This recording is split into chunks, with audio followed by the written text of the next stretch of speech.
Hello friends and welcome to कंपेंटोलॉजी IAS academy. आज हम लोग इस वीडियो में AUKUS के बारे में चर्चा करने वाले हैं। AUKUS के सारा डिटेल हम लोग इस वीडियो में चर्चा करेंगे और AUKUS की चर्चा करने के पहले थोड़ा सा इसका बैकग्राउंड पर ध्यान देना ज़रूरी है। जैसे आप जानते हैं कि वर्तमान में दुनिया जिस तरह से एक भू राजनीतिक बदलाव से गुजर रही है, इस परिप्रेक्ष्य में विश्व के अनेक देशों में उनकी अपनी देश की आर्थिक, राजनीतिक एवं सामरिक सुरक्षा के दायित्वों के प्रति ध्यान आकर्षित होना बेहद जरूरी हो जाता है। इन्हीं प्रयासों में विश्व के मंच पर चीन की उभरती अर्थव्यवस्था एवं उसकी आर्थिक नीतियों के भय से, चीन की आर्थिक नीतियाँ जो रही है उसके भय से विश्व के कुछ शीर्ष विकसित देशों द्वारा चीन की ओर फोकस करके इंडो पैसिफिक क्षेत्र के लिए AUKUS की स्थापना किया गया है, ताकि आगे आने वाले भविष्य में अगर चाइना की किसी तरह की ऐसी गतिविधियां होती है या उसकी महत्वाकांक्षी जो चाल होती है, ठीक है, तो उस पर किसी तरह के अंकुश लगाने के लिए, यानी कि उसको काउंटर करने के लिए, प्रति संतुलन स्थापित करने के लिए, चेक एंड बैलेंस करने के लिए उस पर अंकुश लगाया जा सके। तो ये AUKUS की स्थापना यहाँ पर इसी उद्देश्य से की गई है। तो इस वीडियो में आज हम लोग क्या क्या चर्चा करने वाले हैं, जैसे पॉइंट को देखा जाए तो पहला है कि चर्चा में क्यों, अभी हाल फिलहाल इस AUKUS को चर्चा में क्यों लिया गया है, क्या इसका मुद्दा है, चर्चा में आने का क्या कारण है, इस पर हम लोग चर्चा करेंगे। उसके बाद AUKUS क्या है, AUKUS क्या है, इसमें कितने देश शामिल हैं, कौन कौन देश शामिल हैं, ये सारे चीज़ हम लोग इसमें चर्चा करेंगे। उसके बाद है कि AUKUS का उद्देश्य क्या है, AUKUS का मेन मोटो क्या है, यह चीन को टारगेट करते हुए और इंडो पैसिफिक क्षेत्र में इसकी स्थापना जो की गई है, यह क्या इसका उद्देश्य बनता है, यानी कि ये लोग जो स्थापना करने वाले जो देश हैं ये क्या इससे चाहते हैं, चीन को किस तरह से ये लोग मतलब कि समझ रहे हैं। इस तरह से यहाँ पर देखा जाए तो उद्देश्य इसका क्या होगा, ये हम लोग चर्चा करेंगे। दूसरी बात है कि चीन की प्रतिक्रिया। अब सोचिए, जब चीन को ही टारगेट करके AUKUS की स्थापना की जा रही है तो चीन का तो प्रतिक्रिया तो होगा ही। तो चीन क्या इसको प्रतिक्रिया में ले रहा है, किस तरह से ले रहा है, इसके बारे में चर्चा करेंगे। फिर उसके बाद AUKUS एंड क्वाड में संबंध, यानी कि AUKUS और क्वाड में क्या संबंध होता है। क्वाड जो है ये आप जानते हैं कि 2007 में इसकी स्थापना हो चुकी है और AUKUS 2021 में आ रहा है। तो ये दोनों जो है इसमें जो देश शामिल हैं और क्वाड में जो देश शामिल हैं उनके बीच में देखा जाए तो कुछ समानता भी है, ठीक है। विश्व के बहुत बड़े बड़े लोकतांत्रिक देश इसमें शामिल हो रहे हैं, तो क्या उनके बीच में समानता होनी चाहिए, क्या असमानता होनी चाहिए, दोनों के उद्देश्यों के क्या क्या है, तो इस सारे चीज़ की हम लोग चर्चा इसमें करने वाले हैं। उसके बाद लास्ट जो है AUKUS का भारत पर प्रभाव। AUKUS जो स्थापना की जा रही है चीन को काउंटर करने के लिए, उसको फोकस करते हुए, तो उसका हमारे भारत पर क्या प्रभाव पड़ेगा, क्योंकि AUKUS के संस्थापक जो देश हैं उनमें से ब्रिटेन कहता है कि भारत और जापान को भी इसकी सदस्यता दी जाए। तो अगर यह उसमें शामिल होता है तो फिर भारत पर क्या प्रभाव पड़ेगा, चीन की क्या प्रतिक्रिया होगी भारत के प्रति, तो इस तरह से इसके बारे में हम लोग चर्चा करेंगे। तो इतने सारे मेन पॉइंट है इसके जिस पर हम लोग आज चर्चा करने वाले हैं, और आप शुरू से अंत तक बने रहिए वीडियो में, बहुत ही अच्छा इंटरेस्टिंग तरीके से इसकी चर्चा होने वाली है और इस पर हम लोग चर्चा करते हैं।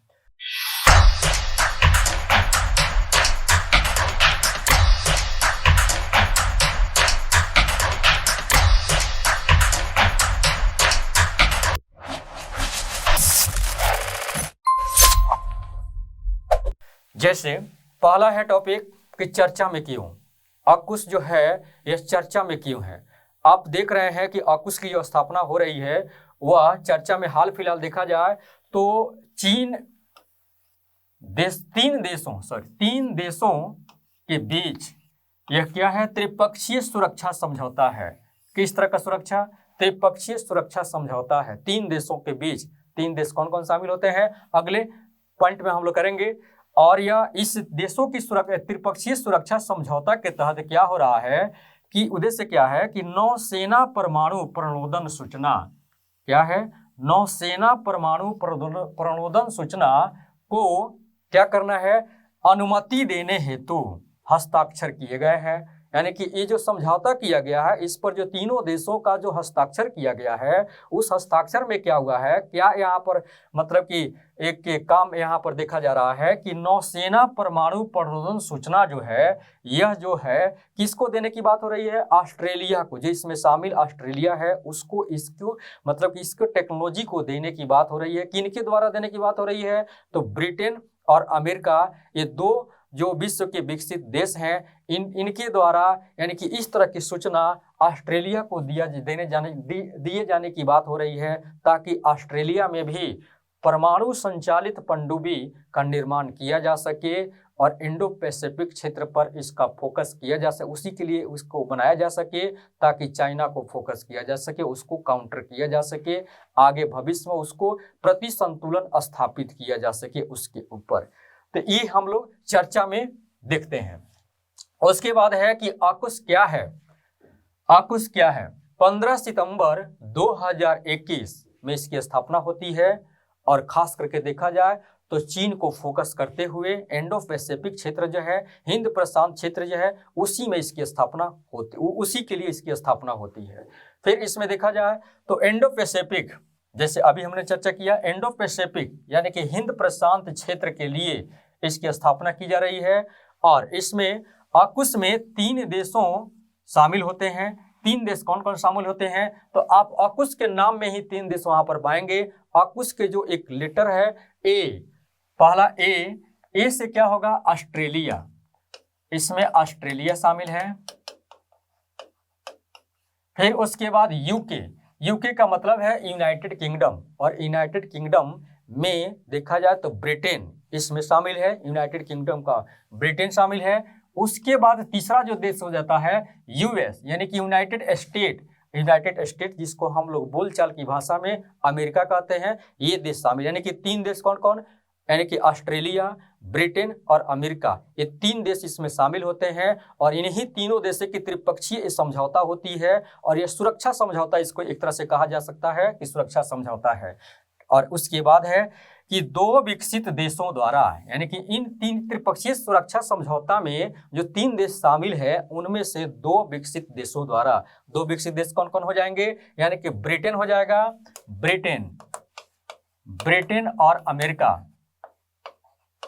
ये 2 विकसित यहाँ पर देश हो जाएंगे। इनके द्वारा क्या होगा कि परमाणु शक्ति संचालित, कैसे, परमाणु शक्ति संचालित पनडुब्बी का जो निर्माण किया जा रहा है, यानी कि परमाणु शक्ति संचालित पनडुब्बी जो है, इसकी मतलब कि बनाने की जो टेक्नोलॉजी है, ये 2 विकसित देश जो हैं किसको देंगे, ऑस्ट्रेलिया को देंगे, ताकि उसके पास भी इस तरह के टेक्नोलॉजी हो जाए और परमाणु संचालित पनडुब्बी वो भी अपने पास रखे, ताकि इंडो पैसिफिक क्षेत्र में जो स्थिति है उसको मतलब कि स्थिरता वहां पर लाया जा सके, यानी कि चाइना को फोकस करते हुए उसको काउंटर करने के लिए, यानी कि उसके साथ प्रति संतुलन स्थापित करने के लिए इसके पास भी अगर इस तरह की टेक्नोलॉजी हो जाती है, तो फिर चाइना को किसी भी तरह की अगर महत्वाकांक्षी उसकी कोई चाल होती है, तो उसके साथ उस तरह के मतलब कि संतुलन स्थापित वहां पर करने के लिए ये लोग टेक्नोलॉजी दे रहे हैं। किसको, यानी कि ऑस्ट्रेलिया को दे रहे हैं। कौन देश दे रहा है, यानी कि देखा जाए तो इसमें लिखा हुआ है कि जैसे पहले अमेरिका ऐसे टेक्नोलॉजी का सबसे पहले देखा जाए तो अमेरिका सिर्फ ब्रिटेन को दिया करता था और उसी के साथ ही समझौता था, यानी कि हस्ताक्षर क्या कहते हैं, ट्रांसफर, उसी को ये अपने टेक्नोलॉजी को ट्रांसफर करता था। लेकिन अब देखा जाए तो अब ये दोनों देश मिलकर, ठीक है, आपसी सहयोग से, यानी कि ऑस्ट्रेलिया को ये लोग ऐसे टेक्नोलॉजी को यानी कि देने के लिए ऐसे मतलब कि एक नीति बनाए हुए हैं, ताकि उसके पास भी परमाणु संचालित पनडुब्बी बन जाए। उसके बाद है उद्देश्य क्या है, अगर इस तरह की टेक्नोलॉजी ऑस्ट्रेलिया को मिल जाता है तो इससे इनका क्या उद्देश्य पूरा होता है, इसके बारे में अगर देखा जाए तो आप देख रहे हैं कि चीन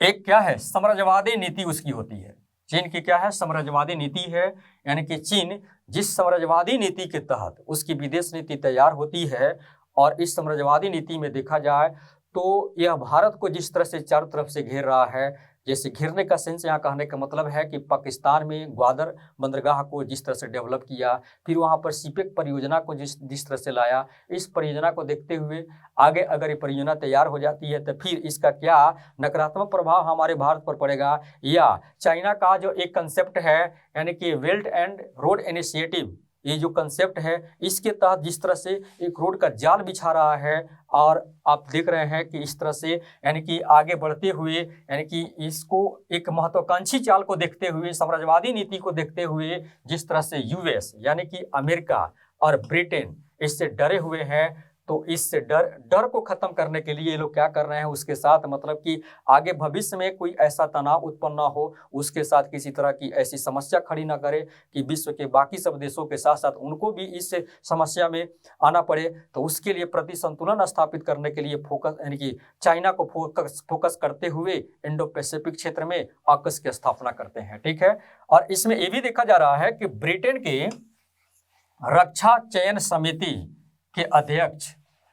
भाषण देते हैं कि चीन की बढ़ती आक्रामकता, चीन की जिस तरह से आक्रामकता बढ़ रही है, चारों तरफ से आक्रामकता बढ़ने का सेंस यहाँ पर यह है कि जैसे कंबोडिया में इसकी मतलब कि काफ़ी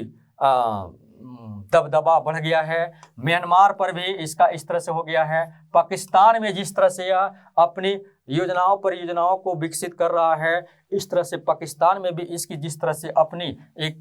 दबदबा बढ़ रहा है, जिबूती तक भी आ गया है, तो ऐसे देखा जाए तो एक आक्रामक रुख अपना रहा है। चाइना क्या कर रहा है कि आक्रामक रुख अपना रहा है, और इस आक्रामकता को ध्यान में रखते हुए इन लोगों ने उसको काउंटर करने के लिए यानी कि चेक एंड बैलेंस करने के लिए इस तरह की स्थापना करते हैं, यानी कि AUKUS की स्थापना करते हैं, जिसमें विश्व के 3 देश शामिल होते हैं। इसमें देखा जाए तो जो ब्रिटेन के रक्षा चयन समिति है उनका कहना है कि अगर हम इंडो पैसिफिक क्षेत्र में जिस तरह की अस्थिरता होने वाली है फ्यूचर में जाकर, तो उसमें अगर हम यानी कि नाटो जैसे सैन्य संगठन स्थापित करते हैं तो चाइना को काफ़ी मतलब कि अच्छा तरीके से उसके साथ मतलब कि प्रति संतुलन स्थापित किया जा सकता है। तो यहाँ पर यही इनकी उद्देश्य होती है कि चाइना को किस तरह से काउंटर करना है, उसकी आक्रामकता को बढ़ते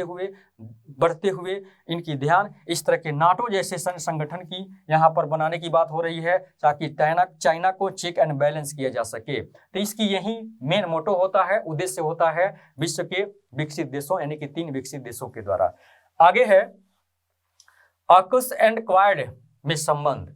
AUKUS एंड क्वाड में संबंध देखा जाए तो AUKUS जहां 3 देशों का संगठन है, वहीं क्वाड क्या है, 4 देशों का संगठन है। AUKUS में 3 देश कौन कौन शामिल होते हैं, जैसे अमेरिका है, ऑस्ट्रेलिया है और ब्रिटेन है। वहीं अगर क्वाड में देखा जाए तो इसमें 4 देश शामिल होते हैं, और 4 देश शामिल होते हैं तो 4 देशों का कोड है एक, जैसे आप इस कोड को याद कर सकते हैं, यानी कि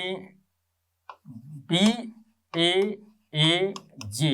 B से भारत, A से अमेरिका, A से ऑस्ट्रेलिया और J से जापान, यानी कि 4 देश इसमें शामिल होते हैं। यानी कि AUKUS में जहां 3 देश शामिल है, वहीं क्वाड में क्या है, 4 देश शामिल है। फिर इसकी स्थापना के बारे में देखा जाए तो AUKUS जो अभी हाल फिलहाल कुछ वर्ष पहले यानी कि 2021 में स्थापना इसकी की गई है, वहीं क्वाड 2007 में ही इसकी स्थापना किया जा चुका है। और इस तरह से देखा जाए तो इनकी रणनीतियों में जिस तरह की कुछ चेंजिंग है, यानी कि AUKUS में देखा जाए तो जिस तरह से यह राजनीतिक आर्थिक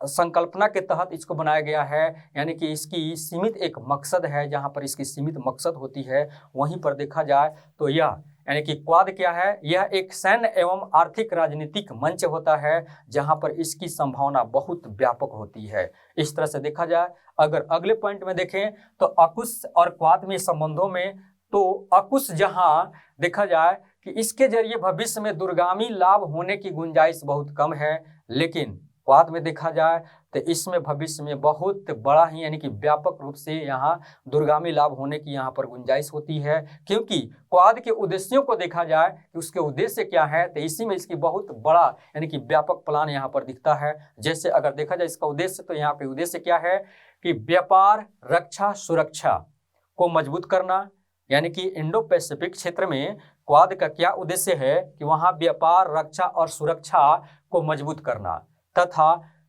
मुक्त व्यापार स्पष्ट और समृद्ध इंडो पैसिफिक क्षेत्र सुनिश्चित किया जा सके। यानी कि क्वाड की इतनी बड़ी संकल्पना है, इतनी बड़ी व्यापक जो सोच है, ये देखा जाए तो AUKUS से क्या बहुत बड़ा यहाँ व्यापक यहाँ इसकी सोच हो जाती है। तो यही देखा जाता है कि AUKUS और क्वाड में क्या संबंध है। और ये भी है कि क्वाड में जो देश शामिल हैं, इनमें से 2 देश यानी कि ऑस्ट्रेलिया और अमेरिका भी क्या AUKUS में शामिल है। और ये जो देखा जाता है तो बहुत सारे इसमें यानी कि विश्व के लोकतांत्रिक देश हैं, तो लोकतांत्रिक देश हैं तो इनकी अपनी एक लोकतांत्रिक के देश के वजह से देखा जाए तो इनकी जो इनकी पॉलिसी होती है उसी के हिसाब से होती है। तो दोनों में समानता यहाँ पर तो होना तो जरूरी ही हो जाता है। इस तरह से यहाँ पर इसकी स्थापना यानी कि क्वाड की 2007 में जो हो चुकी थी, इसकी चर्चा हम लोग कर चुके हैं। यानी कि इस तरह से आगे के पॉइंट में जो है यानी कि चीन की प्रतिक्रिया, AUKUS की स्थापना, क्वाड की जब स्थापना हुई तो उस समय तो उसकी चीन की प्रतिक्रिया उतने ढंग से तो नहीं हुआ, लेकिन AUKUS की जब स्थापना होती है तो अब यह क्वाड को भी लेकर और AUKUS को भी लेकर काफ़ी इसमें प्रतिक्रिया जाहिर करता है कि इस तरह के संगठन जो बन रहे हैं इस तरह से, तो उससे क्या होगा कि यहाँ इस क्षेत्र में यानी कि इंडो पैसिफिक क्षेत्र में क्या होगा, यानी कि काफ़ी तरह से अस्थिरता उत्पन्न हो जाएगी। बाकी सब देशों में अस्थिरता उत्पन्न हो जाएगी। इस अस्थिरता को समाप्त करने के लिए क्या होगा कि हथियारों की होड़, इन देशों के बीच हथियारों की होड़ को बढ़ावा मिलेगा। कहाँ पर? इंडो पैसिफिक क्षेत्र को देखा जाए तो उसमें हथियारों की होड़ की बढ़ावा मिल जाएगा। विश्व के बहुत सारे देश वहाँ गुटबंदी बनाने लगेंगे और इस गुटबंदी के तहत हथियार तैयार होगा। यानी कि विश्व में देखा जाए तो जो 2 विश्व युद्ध हो चुके हैं, यानी कि तीसरे विश्व युद्ध की यहाँ पर संभावना ना हो जाए, ये चाइना कहता है और वह प्रतिक्रिया देता है। AUKUS की स्थापना क्यों होती है? बाकी सब भी यहाँ पर देश हैं इंडो पैसिफिक क्षेत्र में, उनको भी शामिल नहीं किया जा रहा है। यहाँ पर ये 3 AUKUS में शामिल जो देश हैं इनको यानी कि इनके प्रति इनके काफ़ी प्रतिक्रिया हो रही है। और इसका ये भी कहना है चीन का कि AUKUS जो स्थापित हो रही है और AUKUS का स्थापना के बाद पनडुब्बी सौदे जो हो रही है इन देशों के बीच, पनडुब्बी यानी कि परमाणु संचालित पनडुब्बी की टेक्नोलॉजी की जो सौदे हो रही है यहाँ पर, ठीक है, उस पर भी कड़ी यहाँ पर आलोचना करता है और इस तरह से इसकी काफ़ी प्रतिक्रिया होती है। इसके बाद है AUKUS का भारत पर क्या प्रभाव पड़ता है। AUKUS का भारत पर प्रभाव, आप जानते हैं कि AUKUS में 3 देश शामिल हैं और 3 देश शामिल में ब्रिटेन जो है वह कहता है कि भारत को AUKUS में शामिल होनी चाहिए। यानी कि भारत और जापान जो इंडो पैसिफिक क्षेत्र में काफ़ी अपना योगदान दिए हुए हैं और इनका काफ़ी इससे लगाव है, तो इनको कहता है कि चाइना जो है भारत का दुश्मन देश है और अगर हम भारत को इसमें शामिल कर लेते हैं तो हम लोग की थोड़ा सा मतलब कि एक तरह की महत्वाकांक्षा जो है, या ये कह सकते हैं कि हम लोग की जो प्रभाव होगा वो थोड़ा सा बढ़ सकता है भारत के शामिल होने से। जापान भी क्या इंडो पैसिफिक क्षेत्र में आता है तो इसको भी शामिल कर लेते हैं तो हम लोग की प्रभाव बहुत मतलब कि एक शक्तिशाली हो जाती है। तो इस तरह से यहाँ पर ये बात आ रही है कि चाइना को प्रति संतुलन स्थापित करने के लिए भारत और जापान भी आ जाते हैं, तो इसकी बहुत बड़ी एक सोच होती है। तो इसमें यह है कि चीन की साम्राज्यवादी नीति जिस तरह से रही है देखा जाए तो इसमें यह घेरे की नीति को जिस तरह से लागू कर रहा है, भारत को जिस तरह से यह चारों तरफ से घेरने की कोशिश कर रहा है, घेरने की कोशिश करने का मतलब है कि आप देख रहे हैं कि तिब्बत का मुद्दा, तिब्बत पर जिस तरह से अपना अधिकार जमाया, उसके बाद यह हाल फिलहाल या बहुत पहले से भी अरुणाचल प्रदेश जो भारत का अभिन्न अंग है, एक राज्य है, उस पर भी ये अपना दावा करता है कि यह हमारा क्षेत्र है, यह चाइना का क्षेत्र है। हमेशा इस पर यह अधिकार जताने की बात करता है, यानी कि चारों तरफ से घेरने की बात करता है। और ये भी है कि 1962 के युद्ध में, चाइना और भारत के 1962 के युद्ध में देखा जाए तो अक्साई चीन जिस तरह से भारत से बाहर निकल गया, चाइना के कब्जे में चला गया, ये जो देखा जाए। फिर उसके बाद पाकिस्तान में भारत का एक पड़ोसी दुश्मन देश जो पाकिस्तान है, उसमें चीन जिस तरह से वहाँ ग्वादर बंदरगाह को विकास किया है और उसके बाद वहाँ सी पैक परियोजनाओं को जिस तरह से डेवलप कर रहा है बृहद पैमाने पर, इन सब चीज़ों को देखा जाए तो कुछ ना कुछ उसकी रणनीति यानी कूटनीति चाल झलक कर आती है भारत के प्रति। तो क्या यहाँ, और दूसरी बात ये भी है, इतने तो है ही, belt and road initiative concept जो चाइना का है, और यह जिस तरह से यह चारों तरफ से एक रोड के द्वारा यानी कि चारों तरफ भारत को घेरने की काम कर रहा है, यानी कि विश्व में जैसे जिस तरह से यह जो मिनरल्स हैं और बाजार है उस पर अधिकार करने की बात कर रहा है, तो इसको देखते हुए भारत की क्या रणनीति होनी चाहिए, तो ये आपका भारत पर क्या प्रभाव पड़ेगा यहाँ पर ये देखना है। तो इसमें ये भी है कि अगर भारत ब्रिटेन के कहने पर AUKUS में शामिल होता है, भारत ब्रिटेन के कहने पर AUKUS में शामिल होता है, तब चाइना की क्या और प्रतिक्रिया हो जाती है। यहाँ पर भारत की बहुत बड़ा एक रोल है कि इसको देखते हुए AUKUS में वह शामिल होगा कि नहीं होगा, क्या भारत को AUKUS में शामिल होना चाहिए कि नहीं। अगर देखा जाए तो आगे चलकर भविष्य में जिस तरह से चाइना भारत को चार तरफ से घेरने की बात कर रहा है और घेरने की काम कर रहा है और कंसेप्ट जो ला रहा है, तो क्या फ्यूचर में कुछ उसकी ऐसी महत्वाकांक्षी चाल को काउंटर करने के लिए भारत अगर AUKUS में शामिल होता है तो क्या उससे कुछ मदद मिलती है कि नहीं मिलती है। और इस तरह से यहाँ पर देखना है कि भारत क्या रणनीति यहाँ पर तय करता है। यहाँ तक भी देखा जाए कि अगर चाइना की जो जिस तरह से विकास कर रहा है रोड का, यानी कि आप देख रहे हैं कि तिब्बत से लेकर जिनजियांग में एक हाईवे बनाया, यानी कि उस हाईवे का नाम है G219 हाईवे है जो बनाया है, और उसी हाईवे के पैरेलल समानांतर जिस तरह से एक रेलवे लाइन को बनाने की कोशिश हो रही है वहाँ पर, ठीक है। तो अगर भारत के साथ किसी तरह का भविष्य में तनाव होता है तो अपने सेना को तुरंत उस बॉर्डर पर उतार सकता है, बहुत कम समय में उतार सकता है, तो भारत के लिए बहुत बड़ी परेशानी हो सकती है। तो अब यहाँ पर ये देखना है कि क्या हमारा भारत जो है अपने मित्र देश यानी कि इंडो पैसिफिक क्षेत्र में रसिया का भी काफ़ी वहाँ पर योगदान होता है, तो क्या अपने मित्र देश रसिया को छोड़कर और चाइना के साथ जिस तरह से व्यापार वाणिज्य इसका हो रहा है उसको भी छोड़कर क्या AUKUS में शामिल होता है कि नहीं। अब इस तरह से देखा जाए तो भारत की जो विदेश नीति रही है जियो और जीने दो, वसुधैव कुटुंबकम, यानी कि सबको एक साथ लेकर चलने की जो कंसेप्ट रही है, तो क्या इस सबको दरकिनार करते हुए चाइना को काउंटर करने के लिए यानी कि चाइना पर फोकस करने के लिए क्या उनके इस संगठन में शामिल होता है कि नहीं, AUKUS में शामिल होता है कि नहीं होता है। अब देखना है कि क्या इसकी रणनीति होती है, ठीक है। तो आज के वीडियो में इतना ही, और हमारे चैनल को सब्सक्राइब करते रहिए, और आप जितना हो सके इस वीडियो को सब्सक्राइब करिए और हमारे चैनल को आप डाउनलोड करिए, और जितना हो सके आप इसको शेयर करिए, बेल आइकन बटन को भी दबाइए। Thank you.